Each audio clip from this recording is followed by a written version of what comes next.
Wall Street affirme que l'introduction en bourse d'OpenAI créera des 1000 milliardaires, mais la vérité est bien plus sombre. Cela pourrait détruire votre retraite. Il y a une faille cachée dans leur comptabilité, dont personne ne parle. Leurs revenus ont atteint 25 milliards de dollars en 2026, et ce n'est pas fini. Ils veulent une introduction en bourse de 750 milliards à 1000 milliards de dollars. C'est 30 à 40 fois ce qu'ils génèrent réellement en revenus. Tout le monde célèbre comme lors d'une ruée vers l'or technologique, mais ce n'est pas de la richesse. C'est une bombe à retardement qui pourrait provoquer le chaos à Wall Street.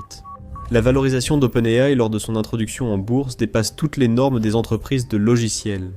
Cela ne fonctionne que s'ils arrivent à capturer tout le marché mondial de l'IA et à réduire presque à zéro les coûts d'exploitation, ce qui est très improbable vu les exigences pour construire et exploiter ces systèmes. Les entreprises de logiciels classiques sont très bien valorisées, car elles génèrent des revenus prévisibles, avec peu de coûts supplémentaires par client. OpenAI, eh bien, c'est tout le contraire. Il y a d'énormes coûts d'infrastructure, des besoins massifs en énergie et en refroidissement, et des dépenses qui augmentent avec chaque utilisateur. On demande aux investisseurs de mettre énormément d'argent, en pariant que tout s'alignera parfaitement à l'avenir, même si les dépenses initiales et la consommation de trésorerie continue sont énormes. C'est audacieux. Mais passer des revenus actuels à 1000 milliards de dollars, c'est un énorme saut. Le genre de choses qui ne fonctionnent que sur le papier. Atteindre une telle échelle suppose que tout fonctionne parfaitement, ce qui est rare dans la tech. Voyez cela ainsi. Une maison normale de 500 000 dollars dans une banlieue tranquille repose sur des fondations solides, une charpente fiable, un entretien sur lequel on peut compter, et une plomberie qui fonctionne. Tout le monde est d'accord sur ce prix parce que la structure est éprouvée et fiable. Le terrain d'à côté. Quelqu'un essaie de vendre un gratte-ciel en verre étincelant de 100 étages pour 8 millions. De loin, ça a l'air impressionnant, mais de près, ce n'est que de la poudre aux yeux. Il n'y a aucune fondation solide, aucune ossature en acier ancrée au substrat rocheux. Chaque étage, chaque vitre, chaque personne à l'intérieur ne repose sur rien qui puisse réellement le soutenir. C'est exactement ce que le capital risque fait avec l'IA. Il fait tenir toute la structure, pour l'instant. La charge écrasante est implacable, c'est le coût exponentiel de l'infrastructure de l'IA. Contrairement au logiciel classique, l'IA ne s'inscrit pas dans une logique de coût marginal nul. Chaque fois que quelqu'un saisit une requête, du matériel réel doit se mettre en marche et consommer des ressources. Une recherche Google classique, ou le téléchargement d'un fichier depuis le cloud, ce n'est qu'une simple requête à une base de données. Cela ne coûte que quelques centimes, voire moins. L'IA générative, c'est une toute autre histoire. Quand le modèle produit un mémoire juridique ou une image en haute résolution, il ne fait pas que récupérer des données. Il crée vraiment quelque chose de nouveau. C'est la grande avancée. La question est de savoir jusqu'où et avec quelle efficacité cela peut aller, car ce processus coûte bien plus cher que ce que l'humanité était prête à accepter. Et cet argent doit bien venir de quelque part. OpenIA brûle de l'argent à un rythme difficile à imaginer. Actuellement, les chiffres internes prévoient une perte d'au moins 14 milliards de dollars en 2026 rien que pour maintenir l'activité et faire tourner les modèles. Les dernières révisions internes poussent ce chiffre vers 25 milliards de dollars, voire plus, alors qu'ils augmentent leur puissance de calcul pour viser la prochaine percée. Et ça ne s'arrête pas là. La consommation annuelle de trésorerie pourrait atteindre 57 milliards de dollars rien qu'en 2027. Si on additionne tout, la consommation cumulée de trésorerie jusqu'en 2030 s'élève désormais à environ 665 milliards de dollars. C'est plus de 111 milliards de dollars de plus que ce qu'ils prévoyaient il y a seulement quelques mois. La raison ? Les coûts d'infrastructure ont largement dépassé les prévisions. L'électricité, les centres de données sur mesure et les mises à niveau constantes de puces coûtent tous plus cher que prévu. Chaque dollar de revenus qu'ils encaissent coûte bien plus à générer. La croissance ne résout pas ce problème. Elle l'aggrave. Plus d'utilisateurs signifie plus de requêtes. Plus de requêtes impliquent davantage de matériel qui se met en marche, entraînant davantage de pertes, tout cela étant intégré au modèle. Pour éviter que les serveurs ne s'éteignent, et se donner 18 à 24 mois de répit, OpenAI compte récolter jusqu'à 60 milliards de dollars grâce à cette introduction en bourse, non pas pour dominer le monde ou ouvrir de nouveaux bureaux, mais pour assurer sa survie. Si l'argent n'arrive pas, quelqu'un devra sortir son chéquier. Alors, pourquoi Wall Street viderait-elle volontairement ses propres comptes pour alimenter la machine ? Ils connaissent les chiffres de pertes. Ils voient les pertes s'accumuler. Pourtant, le plan reste de remettre 100 milliards de dollars comme si ce n'était rien. Le marché boursier est en gros un circuit fermé. Il n'y a qu'une quantité limitée d'argent qui circule réellement dans les actions, les obligations, les fonds communs de placement, les comptes de retraite et les réserves de liquidité. Le montant total n'augmente pas magiquement, simplement parce que quelqu'un en veut plus. Chaque dollar qui entre dans les actions d'OpenAI vient d'ailleurs. Quand il retire des sommes énormes rapidement, tout ce qui suit commence à être privé de ressources. Les véritables acheteurs capables de signer un chèque de 100 milliards de dollars ne sont pas de petits traders ou des particuliers sur des applications, mais des géants. Les fonds souverains du Moyen-Orient, les régimes de retraite publics, les principaux fonds communs et dotations mondiaux ne possèdent pas d'énormes liquidités. L'argent inactif se déprécie avec l'inflation. Chaque dollar doit être investi selon des règles strictes. Pour participer à l'introduction en bourse d'OpenAI, ces fonds doivent dégager des liquidités. Ils commencent par les actifs les plus faciles à déplacer sans créer de chaos, comme Apple.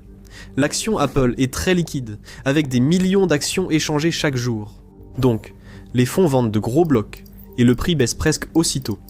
Ils font pareil avec d'autres actions comme Tesla et Amazon. Si vous pensez que The Infographics Show utilise une machine secrète pour produire des vidéos en continu, sachez qu'il s'agit surtout de beaucoup de travail.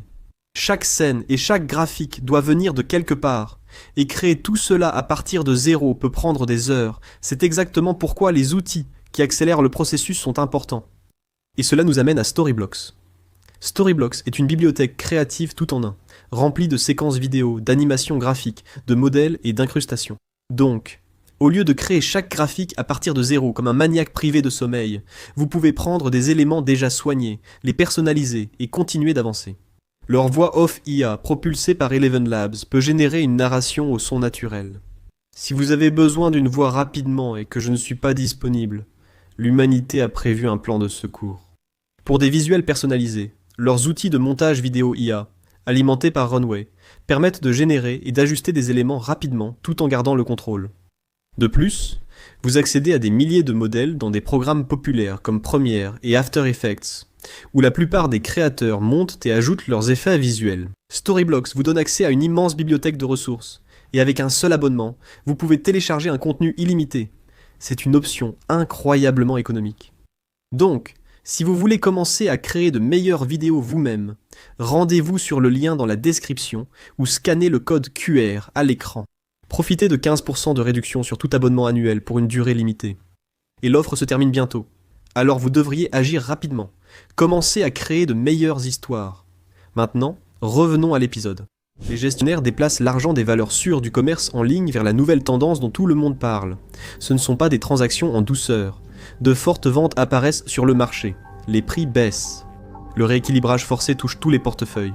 Mais ce n'est qu'une première étape. Les dégâts majeurs suivent, tandis que les algorithmes de trading analysent chaque fluctuation et pic de volume. Quand de gros blocs bougent, ils lancent des ventes à découvert automatiques pour se protéger. Les teneurs de marché, garants de la liquidité, vendent davantage les mêmes actions pour rester neutres, accélérant la chute des prix. La baisse des prix déclenche les ordres stop-loss d'investisseurs qui ne comptaient pas vendre. D'autres ventes et des ventes à découvert automatiques s'accumulent, alimentant la panique. Et tout d'un coup, un cercle vicieux se met en marche.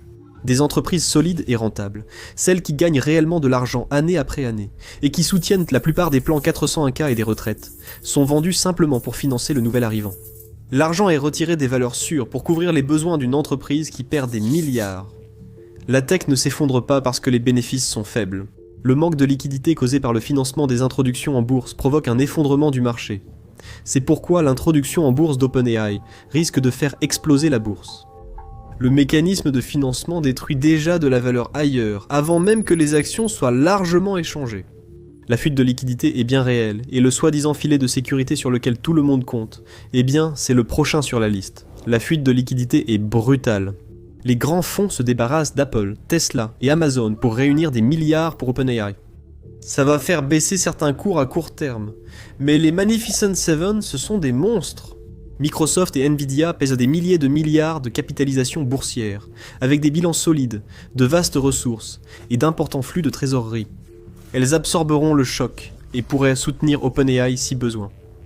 Les géants de la tech ont déjà sauvé la situation et le referont, non? Microsoft a déjà investi des milliards dans OpenAI et en possède une grande partie. Nvidia est lié à la vente de puces, précisément pour ce type d'infrastructure d'IA. Si quelqu'un peut encaisser une ponction de liquidité de 100 milliards de dollars sans sourciller, c'est bien eux. Et en surface, ça paraît logique, sauf que ça n'arrivera pas. Microsoft et Nvidia ne sont pas la cavalerie qui vient à la rescousse. Ils sont enchaînés au même bateau, en train de couler qu'OpenAI. Les liens sont tellement profonds que quand l'un commence à prendre l'eau, les autres coulent aussi. Prenons Microsoft d'abord. Il ne se contente pas d'écrire des chèques comme un simple pari annexe. Il possède environ 27% d'OpenAI, une participation d'une valeur d'environ 135 milliards de dollars. Mais cela pourrait doubler pour atteindre 270 milliards de dollars, si OpenAI atteint la valorisation de 1000 milliards de dollars dont tout le monde parle. Ils ont verrouillé une part de 20% des revenus d'OpenAI, au moins jusqu'en 2032. L'essentiel, c'est la véritable circulation de l'argent. Une grande partie de l'investissement initial de 13 milliards de dollars n'est pas venu sous forme de liquidité, mais sous forme de crédits Azure. OpenAI utilise ces crédits pour payer Microsoft pour la location de serveurs. L'argent sort de la poche de Microsoft, puis revient directement sous forme de revenus du cloud. C'est une boucle fermée séduisante en théorie, jusqu'à ce qu'elle ne le soit plus. Vous craignez que l'IA menace vos revenus ? Ne paniquez pas, voici la vraie histoire. Likez, partagez et abonnez-vous, avant que les algorithmes ne le fassent pour vous. Si l'introduction en bourse subit un véritable examen et que la valorisation s'effondre, ou si Cashburn oblige OpenAI à réduire l'utilisation des serveurs, toute la boucle s'effondre. Microsoft perd presque du jour au lendemain son plus grand client Azure. Ces centres de données IA personnalisés que Microsoft a construits ne sont pas prêts à l'emploi pour un stockage cloud classique. Spécialisé pour des charges IA intensives, avec refroidissement liquide, forte consommation et configuration sur mesure, le chiffre d'affaires en pâtira directement. Environ 45% des quelques 625 milliards de dollars de carnets de commandes commerciales de Microsoft sont liés aux engagements avec OpenAI. Quand les résultats financiers seront publiés, le lien ne sera plus une spéculation, un gros locataire en moins, et des milliards de revenus sont en jeu. Nvidia est exactement dans le même piège, peut-être même pire. Leur activité de centre de données a explosé grâce à des laboratoires d'IA de pointe comme OpenAI qui consomment énormément de puces. Plus de 80% de la croissance récente des centres de données provient de ce petit groupe de clients. Les prévisions de Nvidia supposent que ces commandes massives vont continuer. Ils anticipent un chiffre d'affaires cumulé de 1000 milliards de dollars pour les centres de données d'ici la fin de 2027, dont l'essentiel dépend d'OpenAI et des autres laboratoires, qui continuent à passer commande. L'introduction en bourse impose un retour à la réalité. Avec la réduction des dépenses, ces commandes disparaissent vite. Le rêve des 1000 milliards de dollars devient soudain incertain. Les soi-disant sauveteurs se noient en même temps que la personne qu'ils étaient censés sauver. Pas de sauvetage, pas d'absorption, juste un effondrement partagé lorsque les besoins de liquidité deviennent trop importants. Cela ne s'arrêtera pas à 2 entreprises. Les 7 magnifiques, Apple, Microsoft, Nvidia, Amazon, Alphabet, Meta et Tesla représentent actuellement entre 33 et 35% de l'ensemble du S&P 500, $1 sur 3 dans le plan de retraite. 401 cas moyen d'un Américain est investi dans les bilans de ces 7 entreprises. Lorsque la fuite de liquidité d'OpenAI crée le vide de liquidité que nous avons mentionné plus tôt, les fondations commencent à se fissurer. Les fonds perçoivent le risque tôt et commencent à vendre. Cela déclenche la vente automatique d'actions par les fonds indiciels passifs. Une simple vente pour financer une introduction en bourse devient un effondrement du secteur. Des milliers de milliards de valeurs boursières disparaissent. Non pas parce que les entreprises se sont détériorées, mais parce que des mouvements forcés liés au calcul d'OpenAI se répercutent partout. C'est pourquoi l'entrée en bourse d'OpenAI va bouleverser le marché, car le filet de sécurité attendu est en fait la principale faiblesse du système. Quand il se déchire, c'est tout l'indice qui est touché. Chaque compte de retraite qui semblait sûr est impacté. La structure même du marché commence à faillir dès que le manque de liquidité révèle à quel point tout est interconnecté. Les dégâts se propagent, que cela plaise ou non à qui que ce soit. Entrer en bourse, c'est presque une condamnation à mort. OpenAI a toujours vécu dans l'ombre en tant qu'entreprise privée. C'était leur ticket d'or. Ils pouvaient subir d'énormes pertes et les dissimuler sous de la poudre de perlimpinpin du capital risque, des communiqués de presse et un battage médiatique incessant sur l'idée de contrôler l'avenir de tout. Les investisseurs ont cru l'histoire sans protester car cela les rassurait. Les chiffres s'amélioreraient sûrement, pensaient-ils tous. Des pertes de 14 à 25 milliards de dollars prévues pour 2026, atteignant 57 milliards en 2027. La consommation de trésorerie cumulée est désormais réévaluée à 665 milliards de dollars d'ici 2030. Tout cela est resté secret. Seul le cercle restreint voyait l'ensemble du tableau. Tous les autres n'avaient droit qu'à la version édulcorée. Cette valorisation, véritable château de cartes, n'a tenu que car personne n'avait accès au vrai compte. Au moment où il dépose les documents pour entrer en bourse, cette protection disparaît. Des règles strictes de la SEC entrent en jeu. Fini les accords de confidentialité, les fuites choisies, ou les présentations, faites-nous confiance. Wall Street découvre enfin la vérité sans filtre, et elle est brutale. Les documents révéleront le vrai ratio. Les dépenses d'infrastructures IA sont exceptionnelles. Réseau électrique refait, centre de données sur mesure, avec refroidissement liquide et alimentation puissante. Les puces sont remplacées tous les 18 mois parce que le matériel s'use très vite. Pendant ce temps, les profits tirés des utilisateurs finaux sont loin d'être au rendez-vous. Les pertes ne sont pas une phase dont ils vont sortir, elles sont structurelles. Chaque nouvel utilisateur n'apporte pas d'argent gratuit, il multiplie la consommation de trésorerie. Ce que le marché considérait comme une simple application numérique légère se révèle être un projet industriel lourd, sans aucune marge d'erreur. Subitement, ce rêve à $1 billion est examiné de près. Les investisseurs qui y croyaient doivent désormais faire face à la réalité. L'introduction en bourse sera soit bien en deçà du battage médiatique, annonçant une catastrophe pour le marché, soit réduite ou annulée, ce qui serait pire. Wall Street doit reconnaître que l'équation ne fonctionne pas. La croissance des revenus ne peut dépasser les coûts d'infrastructure. La valorisation de $1,6 billion du marché privé des startups d'IA subirait le même retour à la réalité d'un seul coup. Les fonds commencent à se débarrasser de tout ce qui est exposé à l'IA. Ce qui semblait être un élan irrésistible se transforme en bulle surévaluée du jour au lendemain. Depuis des années, le capital risque privé a permis à OpenAI de contourner les règles, avec des indicateurs ajustés ayant amplifié leur récit.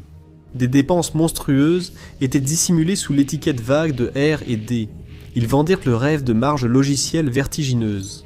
Le gouvernement fédéral ne s'y prête pas. Les règles de la SEC exigent une comptabilité réelle, ce qui signifie que chaque équipement doit être traité comme l'actif industriel dépréciable qu'il est réellement. La réalité financière s'impose. Ces GPU personnalisés qui alimentent des modèles de pointe ne sont pas des infrastructures durables comme une antenne relais ou un câble sous-marin. Une puce d'IA haut de gamme reste compétitive pendant peut-être 24 à 36 mois avant qu'une nouvelle architecture ne la rende obsolète. Gérer des dizaines, voire des centaines de milliers de GPU dans d'immenses centres de données est brutal.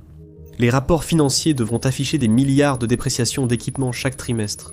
Les marges brutes seront très négatives. Ils perdent déjà de l'argent à cause de la physique du calcul, avant même d'ajouter salaire ou électricité. OpenAI devra révéler les véritables goulets d'étranglement qui freinent l'expansion. Construire un cluster d'IA d'1 gigawatt ne consiste pas seulement à acheter des puces, mais aussi à obtenir suffisamment d'électricité. La modernisation d'un réseau régional nécessite des centaines de kilomètres de lignes à haute tension, des postes électriques et des années d'attente pour des transformateurs abaisseurs déjà saturés de commandes. Les délais dans de nombreux marchés s'étendent jusqu'à 48 mois. Aucune somme d'argent ou de battage médiatique ne peut fabriquer des transformateurs ou réécrire la physique. Le modèle de croissance se heurte à un mur. Ils ne peuvent pas obtenir assez d'électricité assez vite pour suivre l'hémorragie de trésorerie. Une fois les rapports audités publiés, la vérité devient évidente. Rentabilité unitaire négative et goulet d'étranglement durable sur l'infrastructure. Les algorithmes changent instantanément. Soudainement, l'écosystème adjacent à l'IA, Nvidia, Microsoft, AMD, les géants du cloud, est réévalué. Cela provoque de réels dégâts dans le système financier. Les fonds spéculatifs et investisseurs avaient emprunté en utilisant ces géants de la tech comme garantie, accumulant plus de positions. Quand les documents réglementaires sont publiés, cette valeur disparaît soudainement. Les fonds se précipitent pour vendre tout ce qu'ils peuvent. La tech, l'industrie, les biens de consommation courante, tout ce qui bouge le plus vite. La douleur ne s'arrête pas aux actions. Les marchés du crédit en ressentent les effets ensuite. Les écarts de taux des obligations d'entreprise s'élargissent, car les investisseurs constatent que le miracle de productivité promis par l'IA était illusoire. Les entreprises fortement endettées pour intégrer l'IA paraissent maintenant surexposées. Si les laboratoires leaders ne dégagent pas de bénéfices, les entreprises misant sur la même technologie semblent encore plus risquées. La tour privée de valorisation de l'IA à 1600 milliards de dollars s'effondre. Rien de tout cela n'arrive à cause d'un tweet viral ou d'une mauvaise annonce de résultats. Cela arrive parce que la SEC impose une transparence que les marchés privés n'exigent jamais. Des milliers de milliards de richesses virtuelles disparaissent, non par peur, mais à cause d'une arithmétique désormais incontournable. les répercussions persistent. Les contraintes physiques poussent déjà la chaîne d'approvisionnement de Nvidia à ses limites. Les chaînes de production des puces sont déjà sous tension. La capacité d'encapsulation spécialisée est limitée, et la mémoire à large bande passante se fait rare. Un ralentissement dans ces domaines peut immobiliser des capacités promises valant des milliards, et transformer le boom des centres de données en un cimetière de grappes inachevées. Les fissures apparaissent, plus profondes que ce que disent les gros titres. Pour voir comment ces pressions physiques fragilisent l'empire des puces Nvidia, et comment un maillon faible peut tout faire chuter, découvrez pourquoi la chaîne d'approvisionnement de Nvidia risque de bouleverser davantage le marché. La suite reprend là où nous en étions.